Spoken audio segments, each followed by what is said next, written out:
Isang malutong na sampal ang umalingaw-ngaw sa gitna ng malawak at marangyang sala. Napasubsob si Aparecida sa malamig na marmol na sahig. Umugong ang kanyang kanang tainga. Unti-unting gumapang ang matinding hapdi sa kanyang pisngi, kasabay ng panginginig ng kanyang buong katawan. Nang mag-angat siya ng paningin, bumungad sa kanya ang 12-dosenang matang nakatitig sa kanya. Mga bisitang suot, ang kanilang kumikinang na alahas at mamahaling damit. Puno ng pandidiri at pangungutya ang mga tingin nila. Gusto niyang lamunin siya ng lupa. Pumasok lang naman siya sa mansyong ito para magtrabaho ng marangal, para may maipadalang pambili ng gamot sa may sakit niyang kapatid sa probinsya. Wala siyang inangking hindi kanya. Bakit siya tinatratong parang isang hayop sa harap ng maraming tao? Magnanakaw. Nabasag ang saglit na katahimikan sa matinis na sigaw ni Isadora. Nakatayo ang ginang sa kanyang harapan, nanlilisik ang mga mata at halos umusok ang ilong sa galitasi. Ang maganda at makapal nitong makeup ay hindi maitago ang puot sa mukha nito. "Ma'am, wala po akong kinuha." Nanginginig na sagot ni Aparecida. Naramdaman niya ang pagpatak ng isang butil ng luha mula sa kanyang mata. Bumagsak ito sa nakakuyom niyang kamay. "Huwag mo akong tawaging ma'am. Lapastangan." Bulyaw ni Isadora, sabay duro sa mukha ni Aparecida. "Ikaw lang ang pumasok sa kwarto ko kanina. Saan mo itinago ang kwintas ko? Yung diamond necklace ko?" Umiling nang umiling si Aparecida. Nag-uunahang tumulo ang kanyang mga luha. Pilit niyang inaalala ang mga nangyari. Totoong pumasok siya sa kwarto ni Isadora kaninang umaga. Pero para lang kunin ang mga baseng kailangan hugasan. Wala siyang nakitang kahit anong kwintas. Wala siyang hinawakan na kahit ano bukod sa mga labahin. Paano nga ba humantong sa ganito ang lahat? Kamakailan lang, napakatahimik ng gabi niya. Habang nagkakasiyahan ang mga bisita ni Isadora sa ibaba, nandoon siya sa dulo ng pasilyo sa ikalawang palapag. Sa isang madilim at tahimik na kwarto, doon ay maingat niyang hinipan ang isang kutsara ng mainit na lugaw. "Kahit konti lang po, Senyora Lourdes," malambing niyang pakiusap kanina sa matandang babaeng nakahiga sa kama. Payat na payat si Senyora Lourdes. Ang dating may bahay ng mansyong ito ay tila inabandona na sa isang sulok na iwan sa dilim habang ang sarili nitong anak at manugang ay nagpapakasasa sa liwanag at yaman ng pamilya. Tiningnan siya ng matanda gamit ang mga matang puno ng pangungulila bago dahan-dahang ibinuka ang bibig para tanggapin ang pagkain. Kumuha si Aparecida ng malinis na pamunas at dahan-dahang pinunasan ang gilid ng labi ng matanda. Sa mga pagkakataong yon, naramdaman niya ang init ng kamay ni Senyora Lourdes na mahigpit na humawak sa kanyang braso. Isang simpleng pasasalamat na hindi na kailangan ng salita. Para kay Aparecida, iyon ang pinakamagandang bahagi ng kanyang araw, ang alagaan ng isang taong kailangan siya. Pero ngayon, narito siya, nakaluhod sa sahig, hinuhusgahan ng mga taong hindi man lang kilala ang pangalan niya. Ano bang nangyayari rito? Isang malalim at malamig na boses ang nagpatigil sa bulungan ng mga bisita. Napalingon si Aparecida. Nahati ang kumpol ng mga tao para bigyang daan ang isang matangkad na lalaki. Suot nito ang isang mamahaling suit na perpektong nakalapat sa kanyang tindig. Ang tindig na tila ba pag-aari niya ang buong mundo. Si Sir Henrique, ang pader na naghihiwalay sa kahirapan ni Aparecida at sa karangyaan ng pamilyang ito. Siya ang CEO ng malalaking kumpanya, ang lalaking bihirang ngumiti, at ang kaisa-isang anak ni Senyora Lourdes. Tumingin si Henrique sa kanyang asawa, pagkatapos ay kay Aparecida na hanggang ngayon ay nasa sahig pa rin. Walang emosyon ang kanyang mga mata, malamig pa sa yelo na nasa mga baso ng kanilang mga bisita. "Henrique, salamat at dumating ka!" Lumapit si Isadora sa asawa at agad na kumapit sa braso nito. Ang kanyang boses, na kanina ay parang nanggagalaiting leon, ay biglang naging malambing at puno ng pagmamakaawa. "Hon, Tignan mo ang ginawa ng babaeng ito. Ninakawan niya tayo. Ang kwintas na regalo mo sa akin nung anniversary natin. Ang suot ko lang kanina bago ako magpalit ng damit. Wala na. Siya lang ang pumasok sa kwarto, Henrique. Siya lang. Hindi sumagot si Henrique. Tiningnan niya si Aparecida.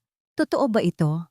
Mababa ang boses ni Henrique, pero bawat salita ay parang mabigat na bato na dumadagan sa dibdib ni Aparecida.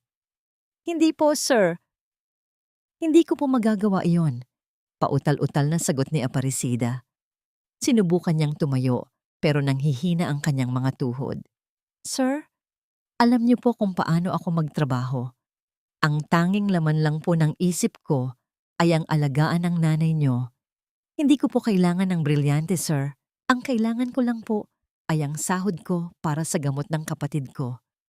Sinungaling, putol ni Isadora. Ganyan naman kayong mga mahihirap. Gagamitin niyo ang awa para makalusot. Henrique, huwag kang maniniwala sa kanya. Nakita ko siyang umaaligid sa jewelry box ko kanina. Humarap si Isadora sa mga bisita na tila ba humihingi ng suporta. Pasensya na kayo ha. Ganito pala talaga kapag nagpapasok ka ng kung sino-sino sa bahay niyo. Akala mo tupa, iyon pala ay lobo. Narinig ni Aparecida ang mga bulungan ng mga tao. Sayang, mukha pa namang mabait. Iyan na nang hirap sa kanila. Binigyan na ng trabaho, nagnanakaw pa. Bawat salita ay parang saksak sa puso ni Aparecida. Gusto niyang sumigaw. Gusto niyang ipagtanggol ang kanyang sarili. Pero sino nga ba siya? Isang katulong laban sa isang makapangyarihang pamilya. Nasaan ang kwintas? Tanong ulit ni Henrique. Wala po sa akin, sir. Kahit kapkapan niyo pa po ako. Kahit i-check niyo pa ang buong katawan ko. Bakit kita kakapkapan? Baka nailibing mo na sa labas o naitago mo na sa kung saan. Singal ni Isadora. Alam ko na. Henrique, i-check natin ang kwarto niya. Sigurado ako, nandoon lang yon. Hindi pa siya nakakalabas ng mansyon mula kanina. Nag-aalangan si Henrique. Tumingin siya sa paligid, sa mga bisitang naghihintay ng susunod na mangyayari. Para sa kanya, ang iskandalong ito ay isang mantsa sa kanyang reputasyon. Sige! Maikling tugon ni Henrique. Nauna si Isadora na maglakad patungo sa silid ng mga katulong sa likod ng mansyon. Sumunod si Henrique at wala namang magawa si Aparecida kundi sumunod din. Habang pilit na pinupunasan ang kanyang mga luha gamit ang kanyang maruming apron. Ang kwarto ni Aparecida ay maliit at mainit. Isang maliit na kama, isang lumang electric fan, at isang cabinet na yari sa plastic, ang tanging laman yon. Napakalayo sa rangya ng kwartong tinitirhan ni na Henrique at Isadora. Dito natin hanapin, sabi ni Isadora habang padaskol na binubuksan ang cabinet ni Aparecida. Itinapon ni Isadora ang mga damit ni Aparecida sa sahig. Ang iilang pirasong t-shirt na kupas na, ang mga pantalong luma, at ang isang maliit na pitaka na naglalaman lamang ng barya. Wala rito, sabi ni Henrique habang nakatingin sa gulo. Sandali lang, hon. Hindi pa natin na-check ang kama. Lumapit si Isadora sa maliit na kama ni Aparecida. Ang kutsyon ay manipis lang, parang karton na binalot ng tela. Dahan-dahang itinaas ni Isadora ang gilid ng kutsyon. Tila tumigil ang pag-ikot ng mundo ni Aparecida. Isang kumikinang na bagay ang biglang sumilip mula sa ilalim ng kutsyon.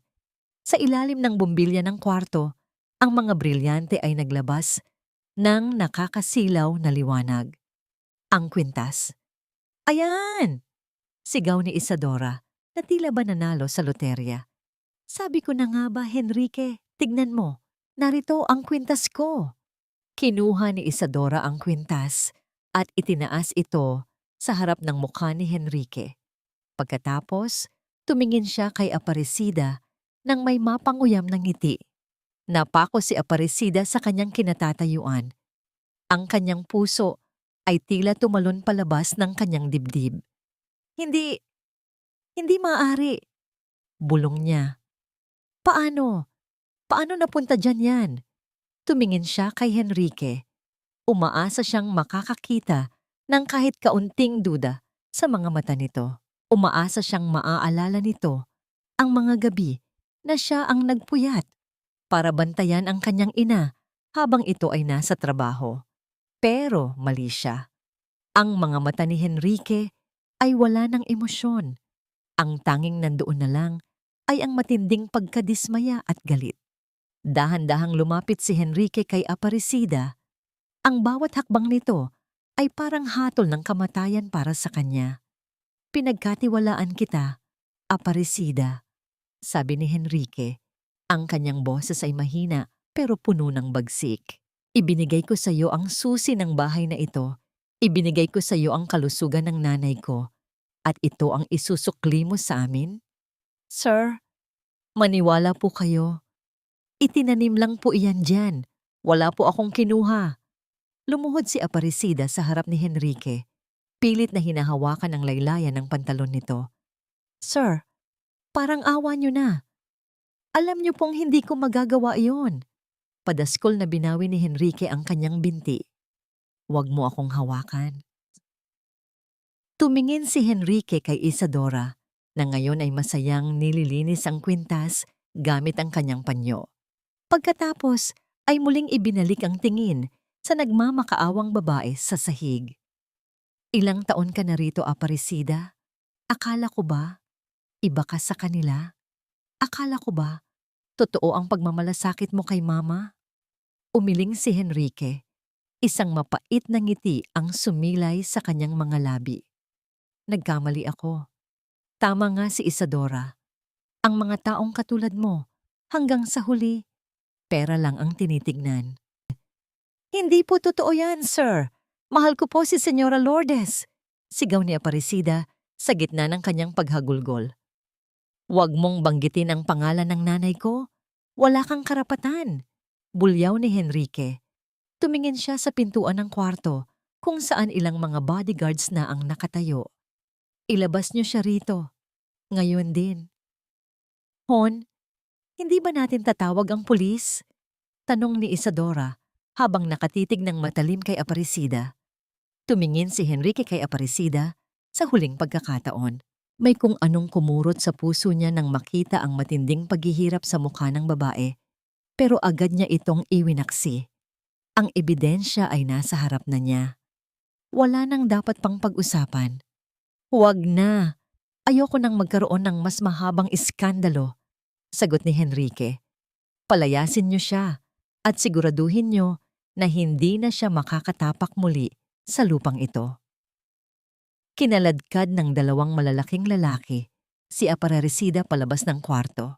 Ang kanyang mga paa ay sumasayad sa sahig habang pilit siyang nanlalaban. Pilit na sumisigaw. Sir Henrique, sir, pakinggan niyo po ako. Ma'am Isadora, alam niyo ang totoo. Ma'am, parang awa niyo na. Pero walang nakikinig.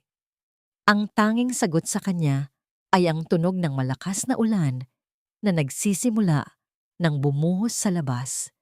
Habang hinihila siya pababa ng hagdan, isang pinto sa dulo ng pasilyo ang dahan-dahang bumukas. Doon, sa dilim ng kanyang kwarto, nakatayo ang matandang si Senyora Lourdes. Hawak-hawak ng matanda ang kanyang baston, nanginginig ang kanyang mga kamay. Ang kanyang mga mata, na madalas ay tila walang buhay, ay ngayon ay dilat na dilat at puno ng linaw. Nakita ni Senyora Lourdes ang lahat. Nakita niya ang mapaglarong ng ngiti ni Isadora habang hawak ang kwintas.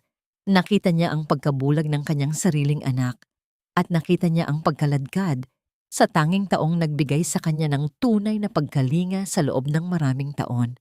Isang mahinang tunog ang lumabas sa lalamunan ng matanda. Isang pangalan na pilit niyang binibigkas sa gitna ng kanyang panghihina. Aparecida. Pero ang boses niya ay nalunod sa ingay ng kidlat at sa malakas na pagsasara ng malaking pinto ng mansyon. Naitapon na si Aparecida sa labi.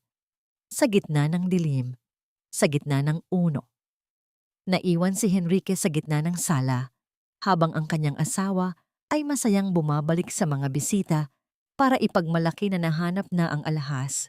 Hindi alam ni Henrique na sa gabing ito, hindi lang isang katulong ang nawala sa kanya. Sa gabing ito, sinimulan na rin niyang mawala ang tanging bagay na nagpapanatili sa natitirang kabutihan sa loob ng kanyang tahanan. Sa loob ng madilim na kwarto, tanging ang tunog lamang ng ulan sa labas at ang mahinang pagtibok ng antigong orasan sa dingding ang naririnig. Nakatitig si Senyora Lourdes sa kawalan. Nanginginig ang kanyang mga kulubot na kamay habang mahigpit na nakahawak sa mga gilid ng kanyang kumot. Isang patak ng luha ang dahan-dahang gumapang sa kanyang pisngi, bumabagtas sa mga linyang likha ng katandaan at pait ng buhay. Wala na si Aparecida. Nararamdaman niya ang biglang paglamig ng paligid na para bang ang liwanag na nagbibigay saysay sa kanyang buhay ay unti-unting nawala dahil sa mismong anak niya. Akala nila ay wala siyang alam. Akala ni Henrique ang kanyang isipan ay parang isang sirang radyo na hindi na maayos ang tugon. Akala naman ni Isadora, isa na lamang siyang tahimik na presensya sa silid, isang taong kailangang alagaan habang patuloy na humihina. Ngunit nagkakamali sila. Lahat ay nakikita ni Lourdes. Naalala niya noong isang gabi habang ang buong mansyon ay natutulog na, narinig niya ang mahinang tawanan sa baba. Akala niya ay si Henrique iyon, pero nakita niya mula sa itaas ng hagdan si Isadora na may kasamang ibang lalaki. Nakita niya kung paano haplusin ng lalaking iyon ang mukha ng kanyang manugang. Narinig niya ang mga bulungan tungkol sa malaking utang ni Isadora sa sugal at kung paano ito kailangang bayaran bago malaman ni Henrique ang totoo. Gusto niyang sumigaw noon. Gusto niyang ituro ang katotohanan. Pero ang kanyang katawan ay naging bilanggunan ng katandaan. Ang kanyang boses ay tila isang tuyong balon. Walang lumalabas kahit anong pilit. Tanging si Aparecida lang ang nakakaintindi sa kanya. Naalala ni Lourdes ang mga hapong nakaupo sila sa veranda. Hindi siya kinakausap ni Aparecida na parang bata o parang isang taong wala ng silbi. Kinakausap siya nito na parang isang tunay na ina. Senyora, huwag po kayong mag-alala, bulong ni Aparecida habang sinusuklay ang kanyang manipis na buhok. Narito lang po ako. Hindi ko po kayo pababayaan. Naramdaman ni Lourdes ang tunay na pagmamahal sa mga haplos ng babaeng iyon. Isang pagmamahal na hindi niya naramdaman mula kay Henrique sa loob ng maraming taon. Ang kanyang anak, ang kanyang kaisa-isang si Henrique. Napakasakit para sa isang ina na makitang ang kanyang anak ay nagkaroon ng lahat ng yaman sa mundo pero nawalan naman ng kaluluwa.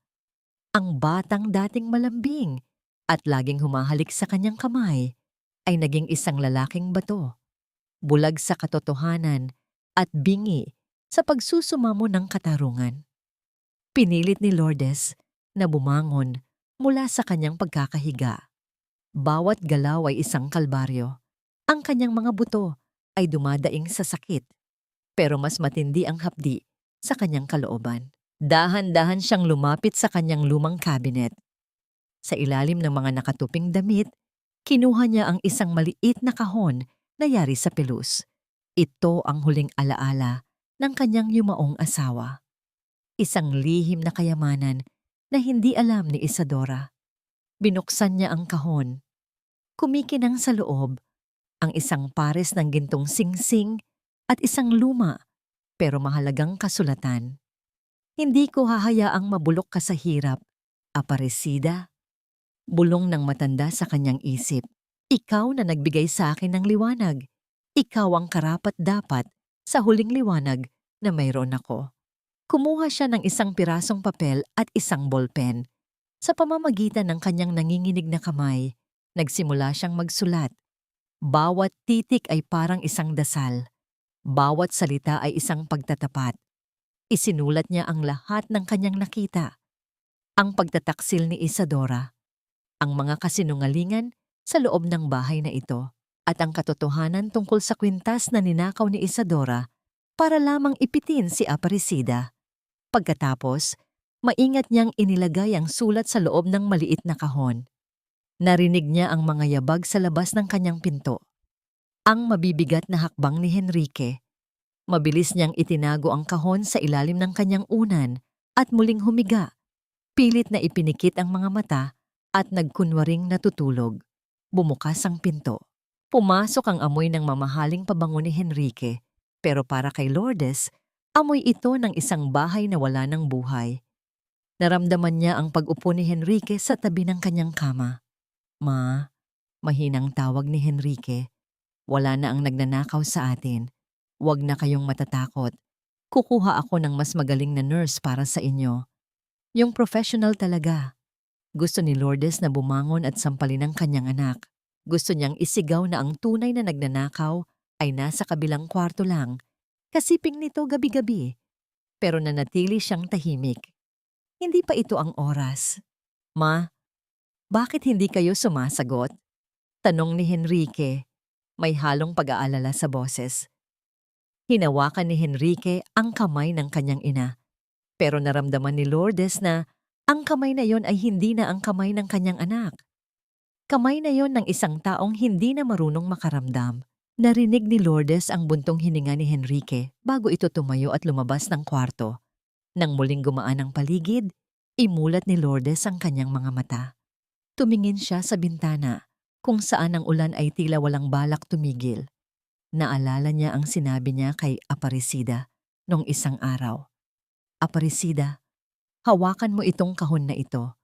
Huwag mo itong bubuksan maliban na lamang kung darating ang araw na mararamdaman mong tinalikuran ka na ng buong mundo." Ngunit sa gulong nangyari kanina, nakalimutan ni Aparecida na dalhin ang kahon. Ang tanging dala ng kawawang babae ay ang kanyang dangal na niyurakan ng pamilyang ito. "Maghintay ka lang, anak," bulong ni Lourdes habang ang kanyang mga mata ay nanunuot sa dilim. "Hindi ako papayag na ang huling kabanata ng buhay ko ay isang kasinungalingan. Isang plano ang nabubuo sa isip ng matanda. Isang planong magpapabagsak sa mga pader ng mansyong ito." Dahan-dahan siyang tumayo at lumapit sa teleponong nasa tabi ng kanyang kama. Gamit ang kanyang nanginginig na daliri, tinawagan niya ang isang numerong matagal na niyang hindi ginagamit. Isang numero na magbabago sa tadhana nilang lahat. Nanginginig ang mga kamay ni Isadora habang hawak ang kanyang mamahaling cellphone. Paulit-ulit niyang binabasa ang mensaheng kapapadala lang sa kanya. Isang litrato ng kanyang sarili na pumasok sa isang kilalang kasino, kasama ang isang lalaking hindi si Henrique. "Isadora, huling babala na ito. 2 milyon. Kapag hindi mo ito binayaran bago maghating gabi, ang susunod na makakatanggap ng litratong ito ay ang asawa mo." Padaskol niyang ibinagsak ang cellphone sa kama. Gusto niyang sumigaw sa galit. Paano ba humantong sa ganito ang lahat? Akala niya ay madali lang mababawi ang mga natalo niya sa baccarat. Akala niya ay hindi malalaman ni Henrique ang mga shopping trip niya na nauuwi pala sa pagsusugal. Lumingon siya sa kanyang malaking salamin. Nakikita niya ang isang babaeng balisa. Ang lipstick ay bahagyang lagpas na sa linya ng kanyang labi. At ang mga mata ay puno ng takot. Hindi pwedeng malaman ni Henrique. Kapag nalaman ito ng asawa niya, tapos na ang maligayang araw niya sa mansyong ito. Mawawala ang lahat ng luho, ang mga credit card, at ang pangalang dala-dala niya. Kailangan niya ng pera.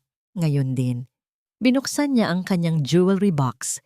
Hinanap niya ang pinakamahalagang piraso doon, ang diamond necklace na regalo ni Henrique. Ang kwintas na ito ay sapat na para pambayad sa kanyang utang at para patahimikin ang taong nagbabanta sa kanya. Pero alam niyang hahanapin ito ni Henrique sa susunod na social event nila. Kailangan niya ng isang fall guy, isang taong pwedeng sisihin. Isang mapait na ngiti ang sumilay sa mga labi ni Isadora nang maisip niya ang isang pangalan. Aparecida. Galit siya sa babaeng yon. Hindi lang dahil sa pagiging katulong nito, kundi dahil sa paraan ng pagtingin ni Henrique sa babaeng iyon. May halong tiwala at respeto na tila ba mas mahalaga pa ang opinyon ng katulong kaysa sa sarili niyang asawa. At higit sa lahat, naiinis siya dahil si Aparecida lang ang tanging nakakaamo kay Señora Lourdes.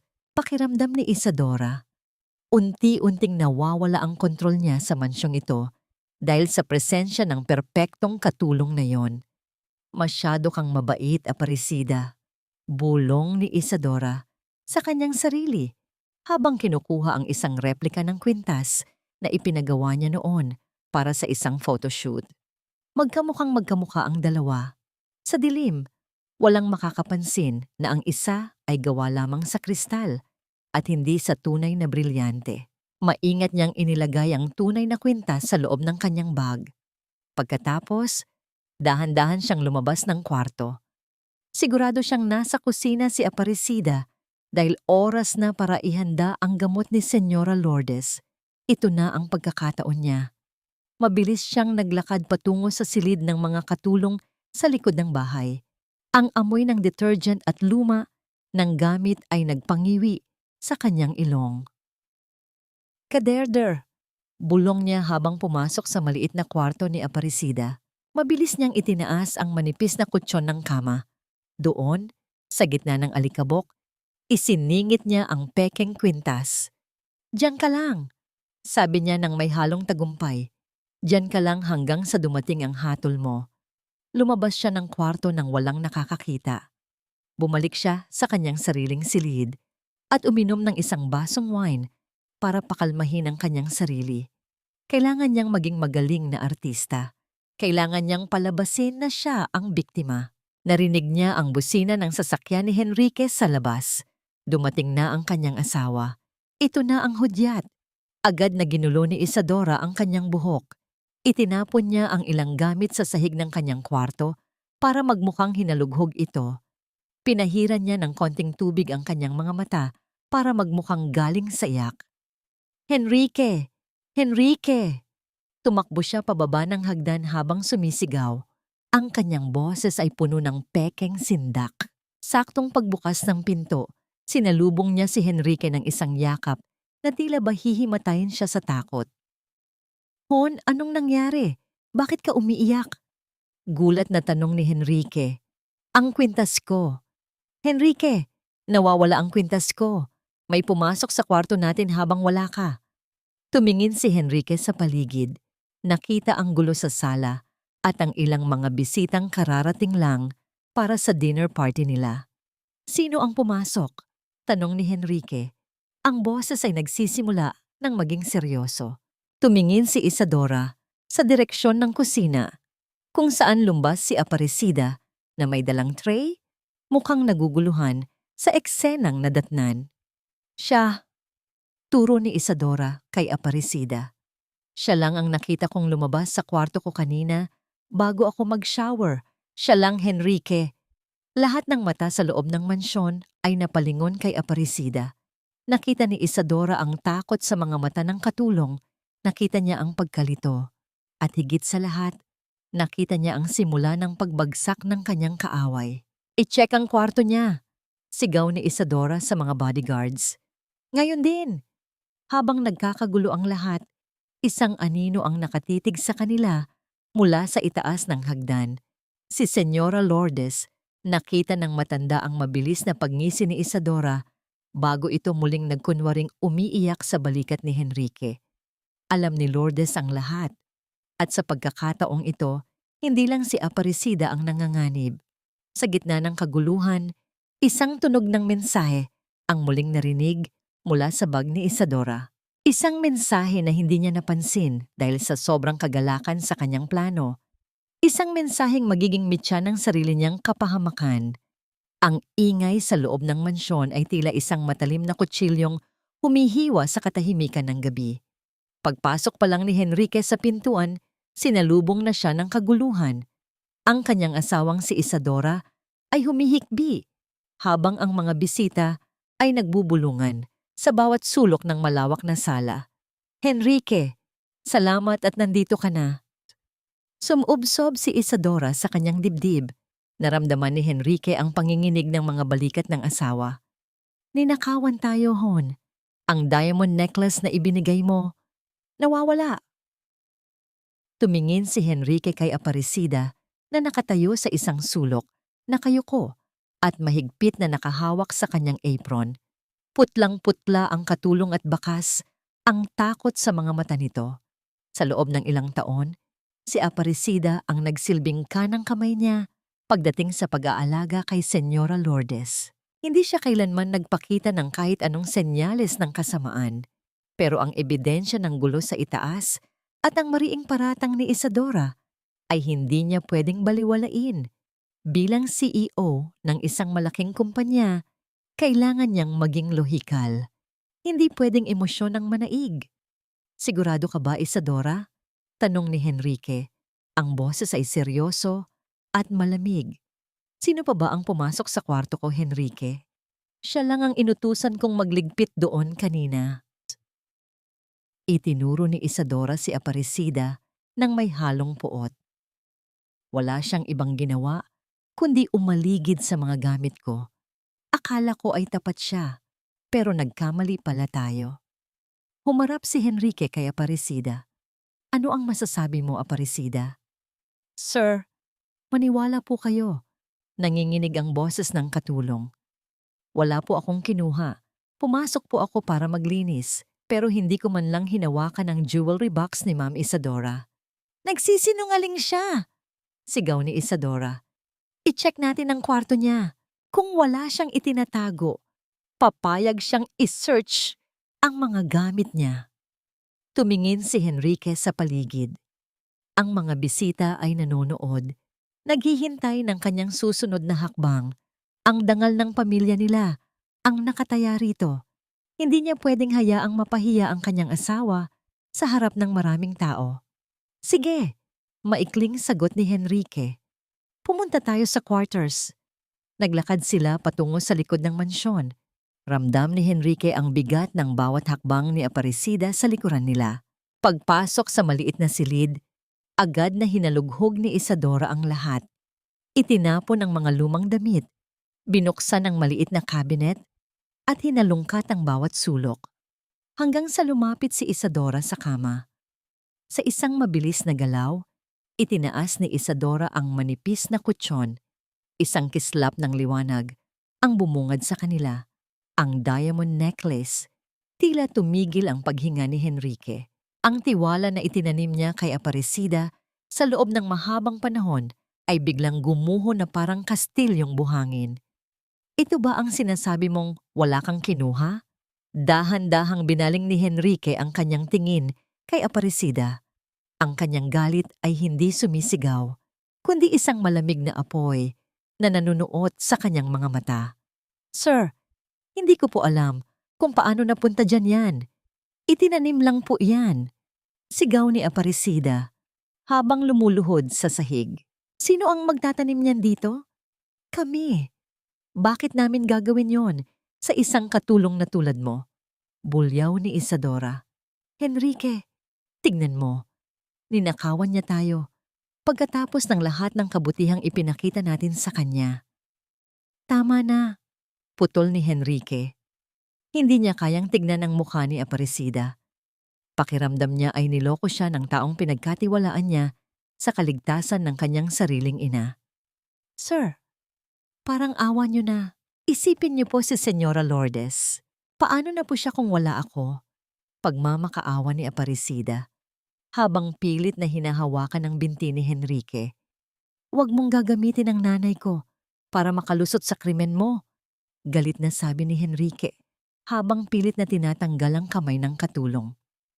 Sa sandaling iyon, isang mahinang kalabog ang narinig nila sa may pintuan. Nakatayo doon si Señora Lourdes, nakakapit sa kanyang baston, hinihingal at namumutla. Henrique, hindi siya. Teotaong matanda. Ma, bumalik na kayo sa kwarto niyo. Utos ni Henrique. Ang boses ay bahagyang lumambot pero puno ng pinalidad. Lumalala lang ang sakit niyo dahil sa stress na ibinibigay ng babaeng ito. Pero nakita ko, pilit na dugtong ni Lourdes. Ma, please! Ang ebidensya ay nasa harap na natin. Nakita sa ilalim ng kama niya ang kwintas. Sigaw ni Henrique na nawawalan na ng pasensya. Tumingin siya sa kanyang asawa. Isadora, dalhin mo si Mama sa kwarto niya at tawagan niyo ang mga guard. Gusto kong mawala ang babaeng ito sa paningin ko sa loob ng 5 minuto. Sir, huwag po. Wala po akong mapupuntahan, hiyaw ni Aparecida. Kumuha si Henrique ng isang makapal na bundle ng pera mula sa kanyang bulsa. Itinapon niya ito sa harap ni Aparecida. Iyan ang huling sahod mo. Isama mo na ang bayad ko sa pananahimik ko. Hindi na kita ipapakulong alang-alang sa pagsisilbi mo kay Mama noon. Pero huwag ka nang babalik dito. Ilabas niyo na siya.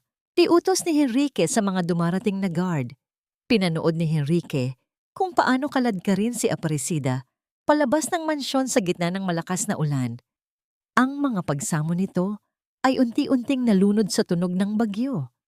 Bumalik si Henrique sa loob. Iniwan ang kanyang ina na nakatitig sa kanya nang may halong lungkot at galit.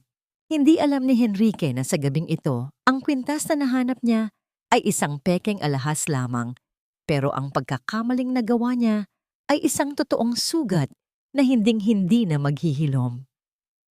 Ang bawat patak ng ulan ay parang milyon-milyong karayom na tumutusok sa balat ni Aparecida. Bit-bit ang isang lumang maleta na punit-punit na ang gilid at isang plastic na bag na naglalaman ng kanyang iilang pirasong damit. Naglakad siya palabas ng dambuhalang bakal na gate ng mansyon. Hindi siya lumingon. Natatakot siyang kapag lumingon siya, makikita niya ang anino ni Henrique sa bintana, ang lalaking pinaglingkuran niya ng buong tapat. Pero sa isang iglap ay itinapon siya na parang basurang walang halaga. Nanginginig ang kanyang mga kamay, hindi lang dahil sa lamig ng gabi, kundi dahil sa hapdi ng katotohanang ang kanyang dangal ay dinungisan sa harap ng maraming tao. Ang perang itinapon ni Henrique sa kanya kanina, nandoon pa rin iyon sa bulsa ng kanyang basang apron. Gusto niya itong itapon. Gusto niyang ipakita na hindi nababayaran ng pera ang kanyang dignidad. Pero naalala niya ang kanyang kapatid sa probinsya. Ang mga reseta ng gamot na kailangang bayaran, ang pagkain na kailangang ihatid sa mesa. Napahagulhol si Aparecida sa gitna ng kalsada. Ang kanyang mga luhang mainit ay humahalo sa malamig na ulan. Bakit? Bakit ang daling maniwala sa masama kaysa sa mabuti? Bulong niya sa sarili. Bakit kailangang ang mga tulad naming maliliit ang laging yumuyuko sa mga kasinungalingan ng malalaki? Nagpatuloy siya sa paglalakad. Wala siyang malinaw na pupuntahan. Ang tanging alam niya, kailangan niyang lumayo sa lugar na yon. Kailangan niyang itago ang kanyang mukha sa mundong tila ba nakatingin sa kanya nang may panghuhusga. Biglang may narinig siyang kalansing ng bakal sa kanyang likuran. Huminto si Aparecida. Akala niya ay ang mga bodyguard ni Henrique na muling sisigawan siya para umalis na ng tuluyan. Pero nang lumingon siya, nanlaki ang kanyang mga mata. Isang anino ang dahan-dahang lumalabas sa maliit na pinto sa gilid ng gate. Isang matandang babae, balot ng makapal na shawl, at hirap na naglalakad habang hila-hila ang isang maliit na trolley bag. Senyora Lourdes? Halos hindi makapaniwalang tawag ni Aparecida. Mabilis siyang tumakbo pabalik sa matanda. Sinalubong niya ito at agad na inalalayan. Senyora, anong ginagawa niyo rito? Gabing-gabi na at napakalakas ng ulan. Baka lumala ang sakit niyo. Hinihingal si Lourdes. Ang kanyang mga labi ay nangingitim sa lamig, pero ang kanyang mga mata ay nagniningning sa isang kakaibang determinasyon. Hinawakan ni Lourdes ang mukha ni Aparecida. Ang init ng palad ng matanda ay tila ba nagbigay ng buhay sa nanlalamig na katawan ng katulong. Aparecida, anak. Tewtaw ning matanda. Saan ka man pumunta man, sasama ako. Ano po? Hindi po maaari, senyora. Hinahanap na po kayo ni Sir Henrique sa loob. Kailangan niyo pong bumalik. Pagmamakaawa ni Aparecida habang pilit na pinapayungan ang matanda gamit ang sariling katawan. Umiling ng matindi si Lourdes. Isang malinaw at buong boses ang lumabas sa kanyang mga labi. Isang boses na matagal nang hindi naririnig sa loob ng mansyon. Hindi na ako babalik sa bahay na yon, Aparecida. Ang bahay na walang katarungan ay hindi isang tahanan. Mas pipiliin kong mamuhay sa hirap kasama ang isang taong tapat kaysa mamatay sa gitna ng yaman kasama ang mga taong bulag at mapagkunwari. Pero ang anak niyo po, si Sir Henrique, ang anak ko ay kailangang matuto. At hindi siya matututo hanggat nandito ako sa tabi niya. Kinukonsinti ang kanyang pagkakamali, sabi ni Lourdes.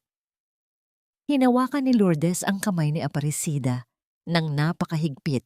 Akayin mo ako, Aparecida. Dalhin mo ako sa lugar kung saan malinis ang hangin, kung saan walang brilyanteng nakakasilaw sa katotohanan. Huwag kang matakot. Kasama mo ako. Hindi malaman ni Aparecida kung tatawa o iiyak. Ang takot na nararamdaman niya kanina ay unti-unting napalitan ng isang kakaibang lakas. Inayos niya ang shawl ni Lourdes at dahan-dahan silang naglakad palayo sa liwanag ng mansyon patungo sa kadiliman ng kalsada, dala ang iisang layunin, ang magsimulang muli. Samantala, sa loob ng mansyon, katatapos lang ng party, nakatayo si Henrique sa veranda, may hawak na baso ng alak habang pinapanood ang paghupa ng ulan.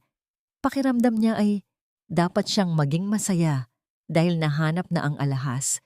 Pero may kung anong bigat sa kanyang dibdib na hindi niya maipaliwanag. Naalala niya ang mukha ni Aparecida habang kinakaladkad ito palabas. Baka masyado akong naging marahas. Bulong niya sa sarili. Naisipan niyang bisitahin ang kanyang ina para tignan kung nakainom na ito ng gamot.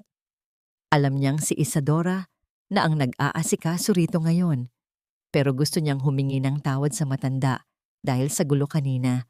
Naglakad siya patungo sa kwarto ni Senyora Lourdes. "Ma, gising pa po ba kayo?" Tawag niya habang dahan-dahang binubuksan ang pinto. Ang kwarto ay madilim. Ang tanging liwanag ay mula sa buwan na sumisilip sa bintana. Lumapit si Henrique sa kama. "Ma?"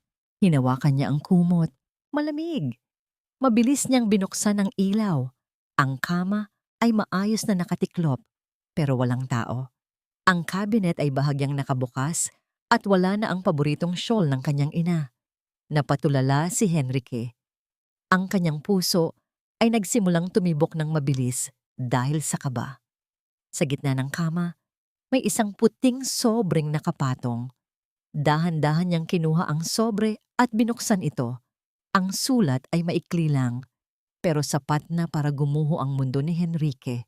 "Henrique, ang yaman mo ay walang silbi kung wala kang mata para makita ang katotohanan. Isama mo na ang asawa mo sa ginto ninyo.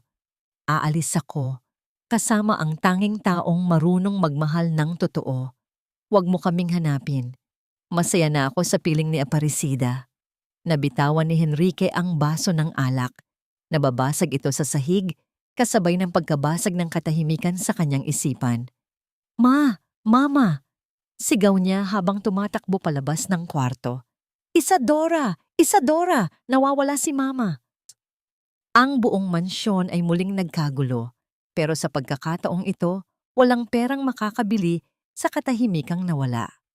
Ang bawat sulok ng bahay ay tila ba humahalakhak sa kanya, ipinapaalala ang bawat pagkakamaling nagawa niya sa ngalan ng tiwala sa maling tao. Hawak ni Henrique ang pirasong papel na tila ba gawa ito sa bubog. Bawat salitang nakasulat doon ay humihiwa sa kanyang palad, nanunuot hanggang sa kanyang puso. Nakatitig siya sa bakanting kama ni Senyora Lourdes. Ang kumot ay maayos na nakatiklop. Ang unan ay wala ng bakas ng init ng kanyang ina.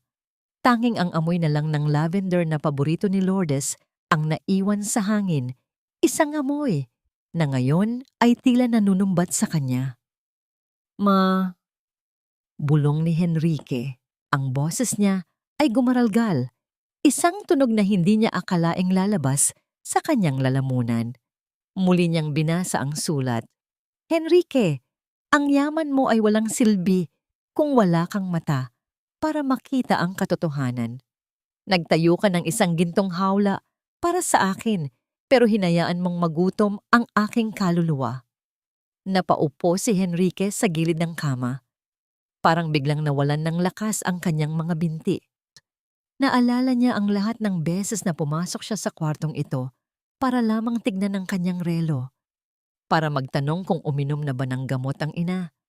Bago muling tumakbo pabalik sa kanyang mga meeting at papeles, akala niya, sapat na ang ibigay ang lahat ng luho. Akala niya, sapat na ang kumuha ng pinakamagaling na katulong. Hindi niya naisip na ang kailangan ng kanyang ina ay hindi ang ginto ng mansyong ito, kundi ang oras niya, ang pagmamahal niya. At si Aparecida, ang babaeng pinalayas niya ng walang katarungan, siya ang nagbigay sa kanyang ina ng bagay na ipinagkait niya, ang tunay na pagkalinga. Hon, anong nangyayari rito? Bakit ka sumisigaw? Pumasok si Isadora sa kwarto. Nakasuot pa rin ito ng kanyang mamahaling cocktail dress, may hawak na baso ng wine, at may bahid pa ng katuwaan ang mukha mula sa katatapos lang na party. Wala si Mama. Maikling sagot ni Henrique nang hindi tumitingin sa asawa. Ano? Wala?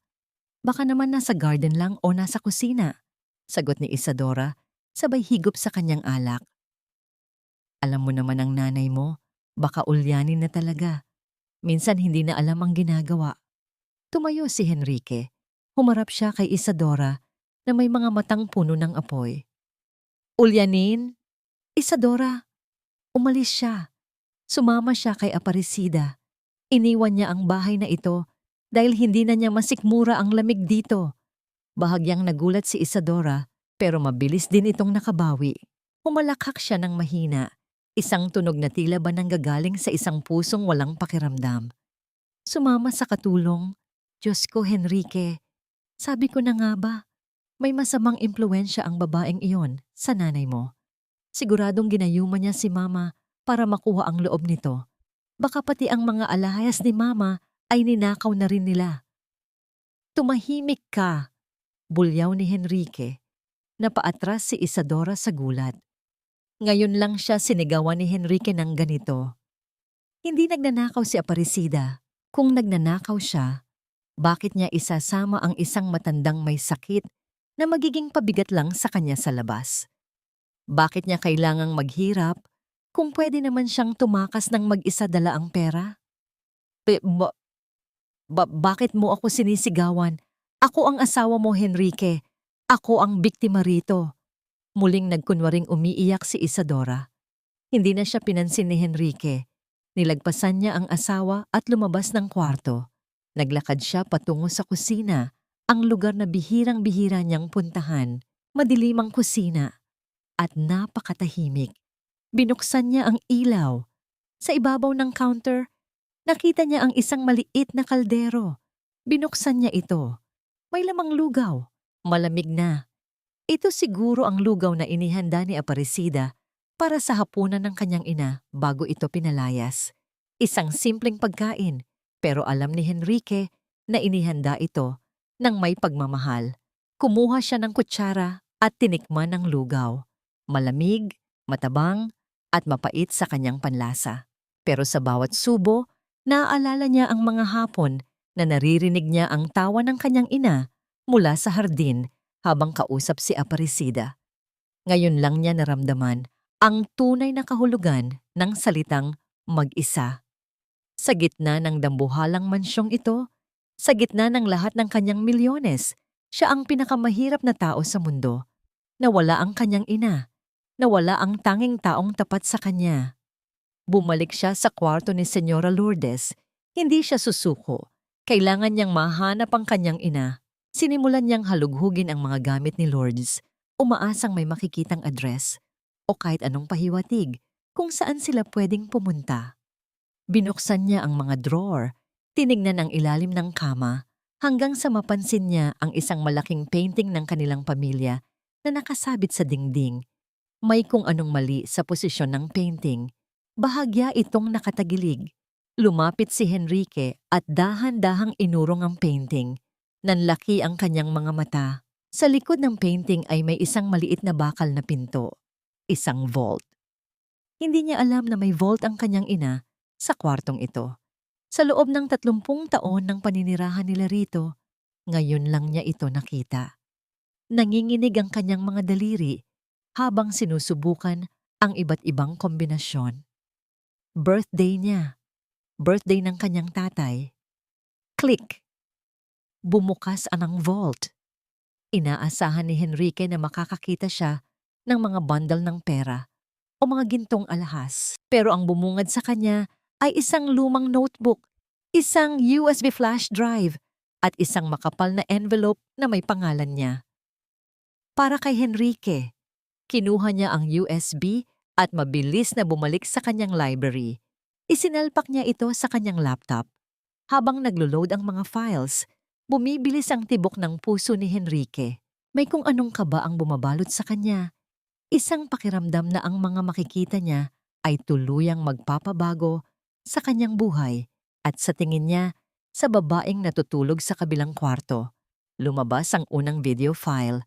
Ang petsa ay nung nakaraang buwan. Pinindot ni Henrique ang play. Ang unang nakita niya ay ang loob ng kanilang sariling sala. At doon, nakita niya si Isadora. Kasama ang isang lalaking hindi niya kilala na may ginagawang bagay na kailanman ay hindi niya inakalang magagawa ng kanyang asawa. Nabitawan ni Henrique ang mouse ng computer. Ang kanyang buong katawan ay tila nabuhusan ng kumukulong tubig. Ang liwanag mula sa screen ng laptop ay tila isang malupit na sulo na naglalantad sa bawat sulok ng kadilimang kinalalagyan ni Henrique. Nakatitig siya sa video, hindi siya makagalaw. Ang kanyang paghinga ay naging mababaw at mabilis habang ang kanyang mga kamay ay mahigpit na nakakuyom sa ibabaw ng mesa. Sa screen, malinaw na malinaw ang mukha ni Isadora. Wala ang mapagkunwaring luha na ipinakita nito kanina. Wala ang imahe ng isang mapagmahal na asawa. Ang nakikita ni Henrique ay isang babaeng tumatawa habang hinahaplos ang pisngi ng isang lalaking hindi niya kilala, isang lalaking mas bata, na may suot na mamahaling relos na mukhang galing din sa pera ni Henrique. Huwag kang mag-alala, mabilis lang to. Narinig ni Henrique ang boses ni Isadora sa video. Ang boses nito ay puno ng kamandag. Masyadong abala si Henrique sa kumpanya niya. At ang matandang yun, konting tiis na lang, mamatay din yun sa kwarto niya. Sa ngayon, hayaan nating ang katulong ang magdusa. Paano yung utang mo sa kasino? Tanong ng lalaki. Ninakaw ko na ang diamond necklace. Sagot ni Isadora, sabay labas ng tunay na kwintas mula sa kanyang bag. Kumikinang ito sa video, ang tunay na brilyante na binili ni Henrique para sa kanilang anibersaryo. Ibebenta natin to. Tapos, maglalagay ako ng pekeng kopya sa ilalim ng kama ni Aparecida. Siguradong palalayasin siya ni Henrique nang hindi man lang nag-iisip. Ganoon naman katanga ang asawa ko pagdating sa akin. Tumigil ang mundo ni Henrique sa salitang tanga. Isang matalim na sakit ang gumuhit sa kanyang dibdib. Hindi lang ito dahil sa pagtataksil ng asawa. Mas matindi ang sakit dahil sa katotohanang tama si Isadora. Naging tanga siya. Naging bulag siya sa tapat na paglilingkod ni Aparecida. Naging bingi siya sa mga pagsamo ng kanyang sariling ina. Dinaligidig ni Henrique ang kanyang laptop. Halos mabasag ang keyboard sa lakas ng kanyang pagpindot para buksan ang iba pang mga files. Sa loob ng envelope, nakita niya ang mga bank statements. Sunod-sunod na wire transfers mula sa kanilang joint account patungo sa mga kahina-hinalang account sa Macau at Singapore. Milyon-milyon. Ang perang pinaghirapan niya, ang perang dapat ay para sa kinabukasan ng kanilang pamilya, ay ginamit lamang ni Isadora sa sugal at sa lalaking kinalolokohan nito. At ang huling ebidensya, isang voice recording. Pinindot ni Henrique ang play. Boses iyon ni Senyora Lourdes. Mahina, nanginginig, pero malinaw ang bawat salita. Henrique, anak, kung pinapakinggan mo ito, malamang ay wala na ako sa tabi mo. Pasensya ka na kung kailangan ko pang dumaan sa ganitong paraan para imulat ang iyong mga mata. Naramdaman ni Henrique ang pag-init ng kanyang mga mata. Isang butil ng luha ang pumatak sa kanyang pisngi. Nakita ko ang lahat, Henrique, pero alam kong hindi ka maniniwala sa akin dahil tingin mo ay ulyanin na ako. Tanging si Aparecida lang ang naniwala. Pinrotektahan niya ako sa pangapi ni Isadora habang wala ka. Anak, ang tunay na kayamanan ay hindi nasa bangko. Nasa puso ito ng mga taong tapat sa iyo. Sana ay hindi pa huli ang lahat para maitama mo ang iyong pagkakamali. Napahagulgol si Henrique sa loob ng kanyang tahimik na library. Isinubsob niya ang kanyang muka sa kanyang mga palad. Ang bawat hikbi niya ay puno ng pagsisisi. Naalala niya ang ulan kanina. Naalala niya kung paano niya itinapon ang pera sa paanan ni Aparecida. Naalala niya ang tingin ng kanyang ina bago ito lumabas ng pinto, isang tingin ng matinding pagkadismaya. Anong ginawa ko? Bulong niya sa dilim. Anong ginawa ko sa pamilya ko? Biglang bumukas ang pinto ng library. Pumasok si Isadora. May hawak na baso ng gatas, suot ang kanyang mapagkunwaring ngiti. Hon, hindi ka pa ba matutulog? Masyado ka nang nagpapagod. Hayaan mo na yung nangyari kanina. Bukas, magiging maayos din ang lahat. Dahan-dahang nag-angat ng tingin si Henrique. Ang kanyang mga mata ay hindi na puno ng galit na sumisigaw. Ang nandoon ay isang malamig at nakakatakot na katahimikan. Isang katahimikan bago ang isang malakas na bagyo. Oo, Isadora, sabi ni Henrique. Ang boses niya ay patay na patay. Bukas, magiging maayos ang lahat dahil sisiguraduhin kong wala nang matitirang kasinungalingan sa bahay na ito. Iniikot ni Henrique ang screen ng laptop para iharap kay Isadora. Nakita ni Henrique ang unti-unting pagkawala ng kulay sa mukha ng kanyang asawa. Ang baso ng gatas sa kamay ni Isadora ay nagsimulang manginig, hanggang sa tuluyan itong mabitawan at mabasag sa sahig. Eksaktong gaya ng pagkabasag ng buhay na binuo nila sa ibabaw ng mga kasinungalingan. Ang tunog ng nabasag na baso sa sahig ay tila hudyat ng pagtatapos ng isang mahabang kabanata ng panlilinlang.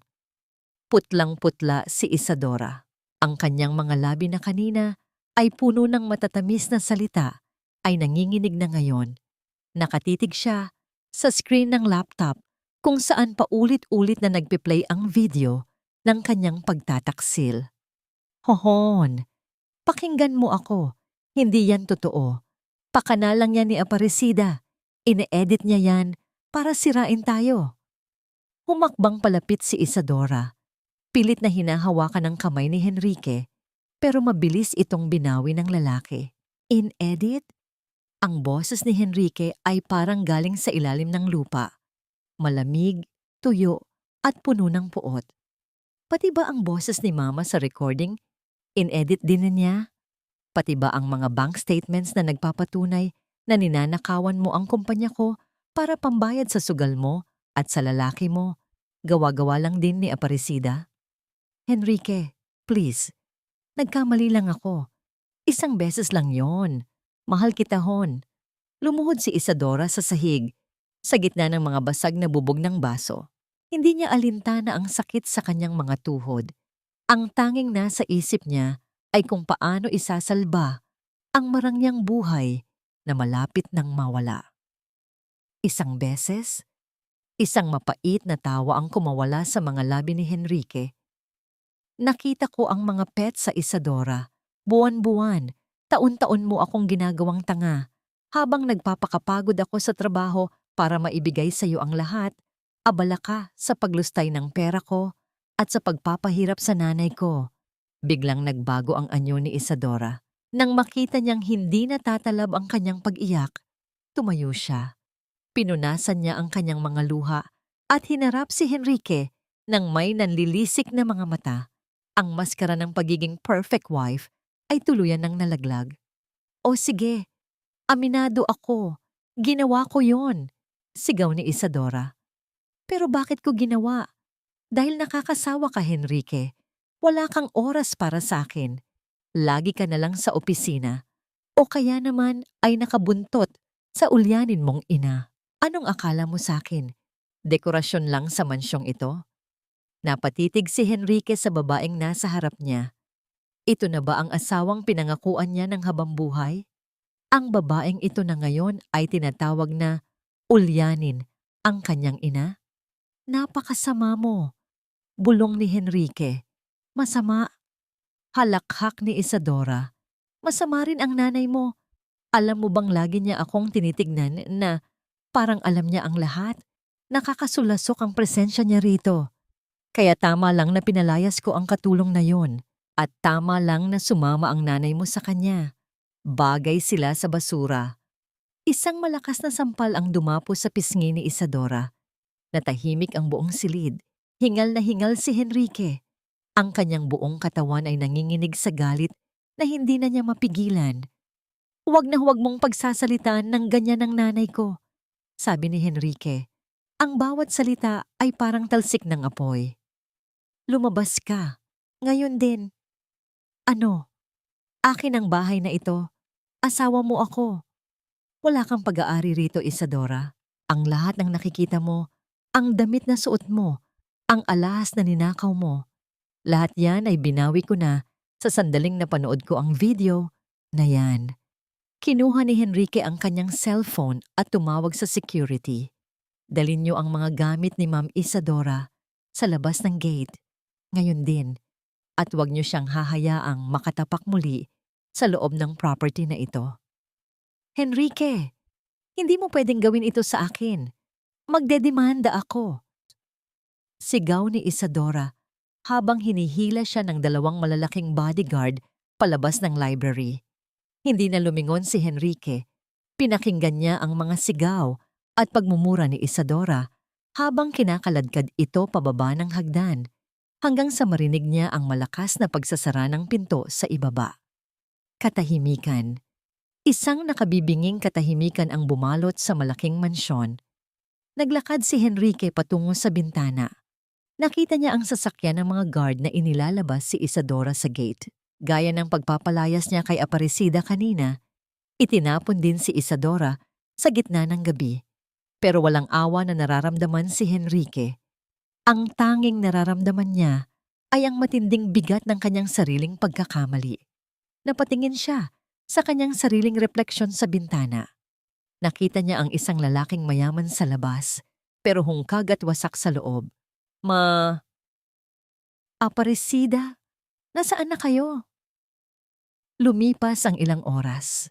Nakaupo lang si Henrique sa dilim ng kanyang library. Yakap-yakap ang sulat ng kanyang ina. Pakiramdam niya ay bawat minuto ay isang taon ng pagdurusa. Biglang tumunog ang kanyang cellphone, isang unknown number. Mabilis niya itong sinagot. Hello, Henrique to. Sino to? Sir Henrique, ang detective po ninyo ito. Bumilis ang tibok ng puso ni Henrique. Nahanap mo na ba sila? Nasaan sila? Sir, nahanap ko na po ang kinaroroonan nila, Señora Lourdes at Aparecida. Nasa isang relocation site sila sa labas ng probinsya. Pero sir, tumigil ang thumb 2 sa kabilang linya. Anong pero? Sabihin mo. Sir, mukhang hindi po maganda ang kalagayan ng senyora. Sabi ng mga kapitbahay, 3 araw na raw itong hindi gumigising mula nang dumating sila doon. At si Aparecida, Sir, mukhang wala na silang pera kahit pambili ng gamot. Nabitawan ni Henrique ang kanyang cellphone. Hindi na siya nag-isip. Kinuha niya ang susi ng kanyang sasakyan at mabilis na tumakbo palabas ng mansyon. Wala siyang pakialam sa ulan. Wala siyang pakialam sa layo ng biyahe. Ang tanging alam niya, kailangan niyang makarating sa kanila bago pa tuluyang mawala ang pagkakataong maitama ang lahat.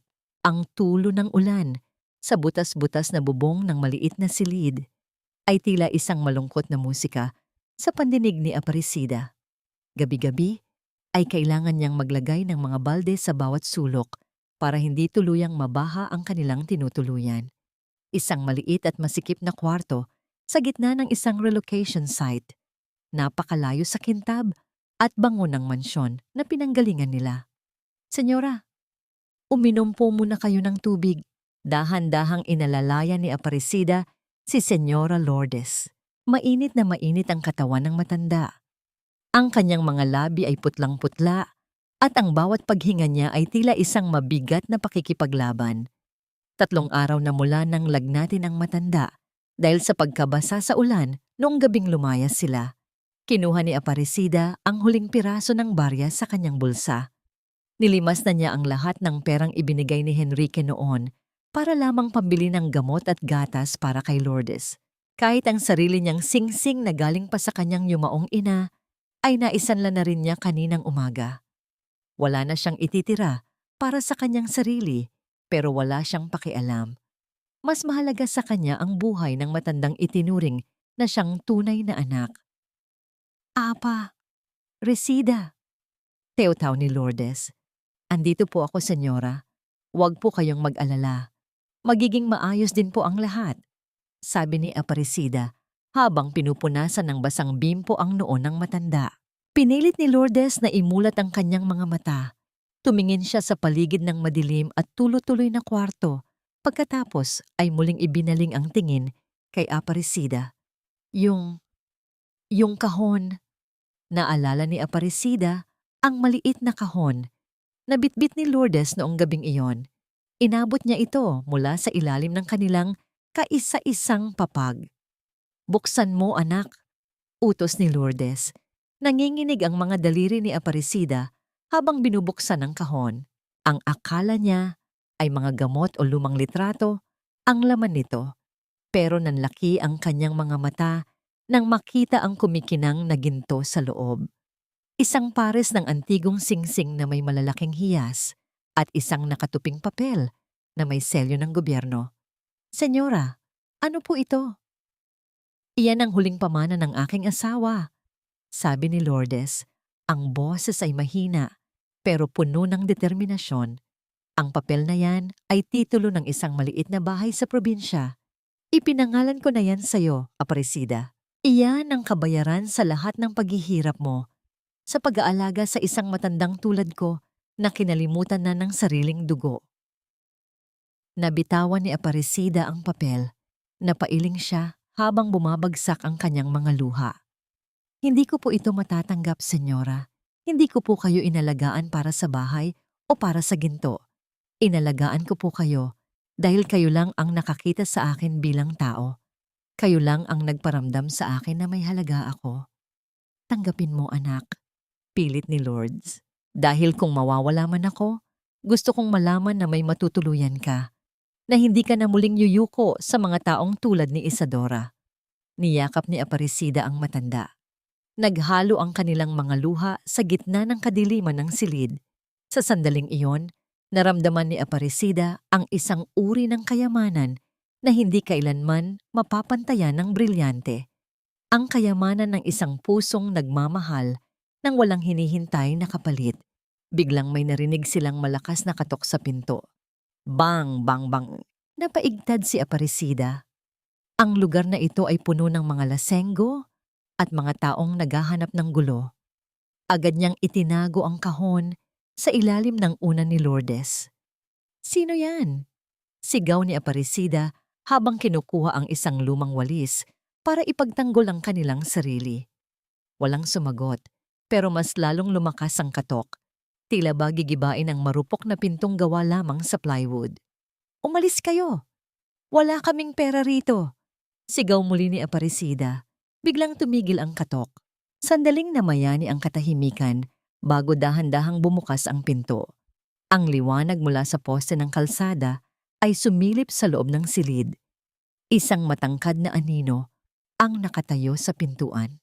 Ang kanyang suot na suit ay basa ng ulan. Ang kanyang buhok ay gulo-gulo. At ang kanyang mga mata ay puno ng puyat at pagsisisi. Si Henrique, nabitawan ni Aparecida, ang hawak na walis. Hindi siya makagalaw. Pakiramdam niya ay bumalik ang lahat ng sakit at kahihiyan na naramdaman niya sa mansyon. Sir Henrique! Bulong ni Aparecida. Tumingin si Henrique sa paligid ng maliit na kwarto. Nakita niya ang balde na sumasalo sa tulo ng ulan. Nakita niya ang malamig na lugaw sa gilid. At higit sa lahat, nakita niya ang kanyang ina na nakahiga sa isang manipis na banig, nanginginig sa lagnat. Isang malakas na hikbi ang kumawala sa dibdib ni Henrique. Hindi na siya nagsalita. Sa harap ni Aparecida, dahan-dahang lumuhod si Henrique sa maruming sahig. Isinubsob niya ang kanyang mukha sa kanyang mga palad at humagulgol na parang isang bata. Patawad! Teotaw ni Henrique sa gitna ng kanyang pag-iyak. Aparecida! Patawarin niyo ako. Napatulala si Aparecida. Ang makapangyarihang lalaki na dating tinitingala niya ay ngayon ay nasa paanan niya. Wasak at sumasamo ng tawad. Ang bawat patak ng ulan sa bubong ay tila sumasabay sa bawat hikbi ni Henrique habang nakaluhod siya sa maruming sahig ng barong-barong. Tumingin siya sa kanyang palad. Ang mga palad na dati ay tanging mga papeles at ginto lamang ang hinahawakan. Ngayon, ang mga ito ay basa ng putik at luha. Nakaangat ang tingin niya kay Aparecida. Nakita niya ang babaeng pinalayas niya nang walang awa. Ang suot nito ay isang luma at kupas na duster. Basa rin ang mga balikat nito dahil sa tulo ng bubong. Pero sa kabila ng dumi ng paligid, ang mga mata ni Aparecida ay nananatiling malinaw at puno ng isang uri ng dangal na kailanman ay hindi nagkaroon si Isadora. Sir Henrique, tumayo na po kayo riyan, mahinang sabi ni Aparecida. Hindi galit ang boses nito. Mas masakit para kay Henrique ang marinig ang kawalan ng puot sa boses ni Aparecida. Mas pipiliin pa niyang sigawan siya nito o saktan kaysa sa ganitong uri ng pagkalinga na hindi niya deserve. Aparecida, patawarin mo ako. Teotaw ni Henrique. Nalaman ko na ang lahat. Ang video, ang mga bank accounts, ang panlilinlang ni Isadora. Nalaman ko na kung gaano ako naging bulag. Pinagkatiwalaan ko ang taong nagnanakaw sa akin at itinapon ko ang tanging taong nagligtas sa nanay ko. Yumuko si Henrique. Ang kanyang noo ay sumayad sa malamig na semento. Wala akong mukhang ihaharap sa inyo, pero parang awa mo na. Hayaan mong bawiin ko ang lahat ng pagkakamali ko. Hayaan mong dalhin ko kayo ni Mama sa ospital. Dahan-dahang lumapit si Aparecida at hinawakan ang balikat ni Henrique. Ang hawak na yon ay magaan, pero tila ba nagbigay ng kuryente sa buong pagkatao ni Henrique. Sir, hindi po kailangan ng ospital para gumaling ang sugat sa puso, sabi ni Aparecida. Pero ang senyora, kailangan niya ng kalinga na hindi kayang ibigay ng kahit anong pera. Sir, ang kailangan niya ay ang kanyang anak. Hindi ang inyong kumpanya, kundi ang inyong oras. Tumayo si Henrique at lumapit sa higaan ng kanyang ina. Doon, sa gitna ng dilim, dahan-dahang imulat ni Senyora Lourdes ang kanyang mga mata. Nang makita niya ang kanyang anak, isang mahinang ngiti ang sumilay sa kanyang mga labi. Hindi ito ngiti ng panunumbat. Ito ay ngiti ng isang inang sa wakas ay nakitang nagbalik na ang kaluluwa ng kanyang anak. Henrique, anak ko. Mahinang tawag ni Lourdes. Andito na ako. Hindi ko na kayo iiwan. Patawarin niyo ako, Ma. Napakasama kong anak. Hagulgol ni Henrique habang hinahalikan ang kamay ng ina. Hinaplos ni Lourdes ang buhok ni Henrique. Ang bawat pagkakamali ay may pagkakataong maitama, Henrique. Pero ang tunay na kapatawaran ay nagsisimula sa pagtanggap sa katotohanan. Tignan mo si Aparecida. Siya ang naging mata mo noong ikaw ay bulag. Siya ang naging paa ko noong ako ay hindi na makalakad. Tumingin si Henrique kay Aparecida. Aparecida, Sumama kayo sa amin, hindi bilang katulong. Hinding-hindi ka na muling magsisilbi sa amin sa ganoong paraan. Umiling si Aparecida ng bahagya. Sir, may pangarap din po ako. Gusto ko pong makatapos ng pag-aaral ang kapatid ko at gusto ko pong magkaroon ng sariling buhay na may dangal. Tutulungan kita. Mabilis na sagot ni Henrique. Lahat ng kailangan mo, lahat ng pangarap mo, susuportahan ko. Hindi bilang kabayaran, kundi bilang pasasalamat. At kung papayag ka, gusto ko sanang maging bahagi ka pa rin ng pamilyang ito. Hindi sa kusina, kundi sa hapagkainan kasama namin. 1 taon ang mabilis na lumipas. Ang mansyon ni Henrique ay hindi na kasing tahimik ng dati. Ang mga bintana ay laging nakabukas, hinahayaan ng sikat ng araw na pumasok sa bawat sulok. Ang amoy ng lavender at sariwang bulaklak ay nanunuot sa hangin. Sa malawak na hardin, nakaupo si Señora Lourdes sa kanyang wheelchair.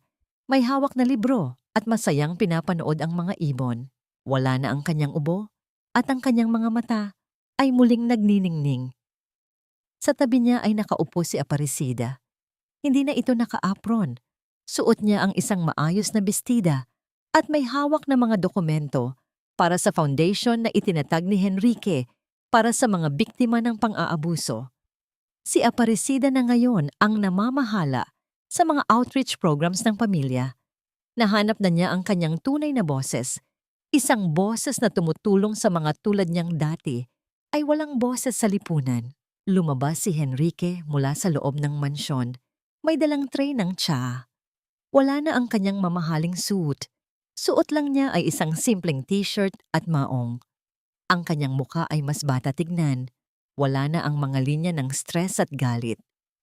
Break time muna ma, Aparecida, masayang sabi ni Henrique. Inilapag niya ang tsa at naupo sa tabi nila. Tumingin si Henrique sa kanyang ina pagkatapos ay kay Aparecida. Naalala niya ang gabing iyon sa ilalim ng ulan. Ang gabing akala niya ay nawala na ang lahat sa kanya. Pero doon niya pala matatagpuan ang tunay na kahulugan ng yaman.